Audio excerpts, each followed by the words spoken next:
നമ്മൾ ഈ ദൃശ്യങ്ങളിൽ കാണുന്ന പുല്ലുമേട് എന്നുള്ള തീർത്ഥാടകരുടെ യാത്രയാണ്. പുല്ലുമേട് വഴി സന്നിധാനത്തേക്ക് തീർത്ഥാടകർക്ക് പോകാൻ കഴിയും. ഇന്ന് വലിയ നിയന്ത്രണങ്ങളോടെയാണ് അവരുടെ യാത്ര.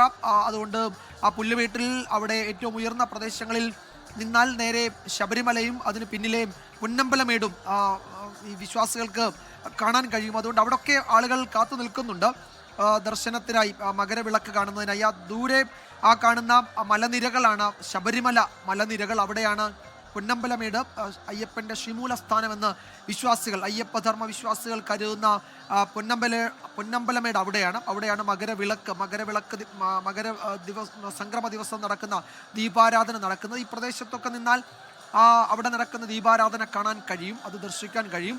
അതിന് താഴെ ഈ ഇറങ്ങിച്ചെല്ലുന്ന പുല്ലുമേട് ഇറങ്ങിച്ചെന്നാൽ ആ ഇറക്കം ചെല്ലുന്ന സ്ഥലത്തേക്ക് ശബരിമലയാണ്. അങ്ങനെ അവിടെ ആളുകൾക്ക് ഈ ദർശനത്തിന് ശേഷം യാത്ര ചെയ്ത് സന്നിധാനത്തേക്ക് പോവുകയും ചെയ്യും. അതിനുവേണ്ടി കാത്തു നിൽക്കുന്നവരാണ്.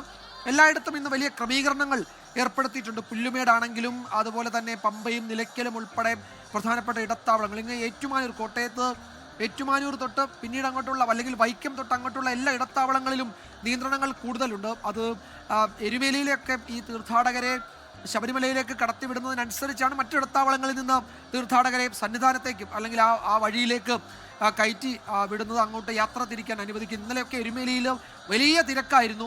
വാഹനങ്ങളുടെയും അയ്യപ്പ വിശ്വാസികളുടെയും വിവിധ ഇടങ്ങളിൽ തീർത്ഥാടകരുടെയും ഒക്കെ വലിയ തിരക്കായിരുന്നു ഇന്നലെയൊക്കെ.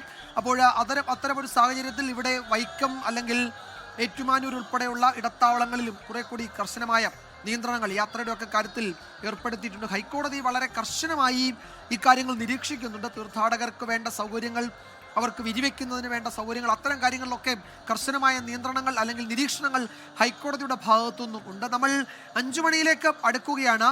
ഇനി 1.5 മണിക്കൂർ കൂടി കഴിയുമ്പോൾ ശബരിമലയിൽ ദീപാരാധനയ്ക്കായി നടയടയ്ക്കും. അതിനു മുമ്പ് ശരംകുത്തിയിൽ തിരുവാഭരണ ഘോഷയാത്രയ്ക്ക് ആചാരപരമായ വരവേൽപ്പ് നൽകും. അവിടേക്ക് അല്പസമയത്തിനകം സന്നിധാനത്തു നിന്ന് ആ ഘോഷയാത്ര സ്വീകരിക്കുന്നതിന് വേണ്ടി അവിടെ മേൽശാന്തിയും തന്ത്രിയും ഒക്കെ അനുഗ്രഹിച്ച് അവിടേക്ക് ആ സംഘത്തെ അയക്കും. അവരാണ് സ്വീകരിക്കുന്നത്.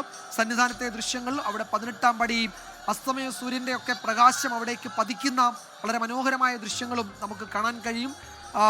സന്നിധാനം എല്ലാ തരത്തിലും ഈ മകരസംക്രമ സന്ധ്യയിൽ ദീപാരാധനയ്ക്കും മകരവിളക്കിനുമായി അണിഞ്ഞൊരുങ്ങി നിൽക്കുകയാണ്. തീർത്ഥാടകരൊക്കെ അങ്ങ് ചക്രവാളത്തിലേക്ക്, പൊന്നമ്പലമേട്ടിലേക്ക് കണ്ണും നട്ട് ഇപ്പോൾ തന്നെ കാത്തിരിക്കുകയാണ്. എവിടെ നിന്നൊക്കെ നോക്കിയാലാണോ പൊന്നമ്പലമേട് കാണാൻ കഴിയുക, അവിടെയൊക്കെ ജനക്കൂട്ടം, ഭക്തലക്ഷങ്ങൾ, അയ്യപ്പ ധർമ്മ വിശ്വാസികൾ ഇങ്ങനെ കാത്തിരിക്കുകയാണ്. ലോകത്തെവിടെയായാലും ഏത് സമയത്തും 24 വാർത്തകളും ഓഗ്മെന്റഡ് റിയാലിറ്റി പാക്കേജുകളും എക്സ്പ്ലെയിനറുകളും വിശദമായി കാണാൻ ഞങ്ങളുടെ യൂട്യൂബ് ചാനൽ നിങ്ങൾക്ക് സബ്സ്ക്രൈബ് ചെയ്യാം.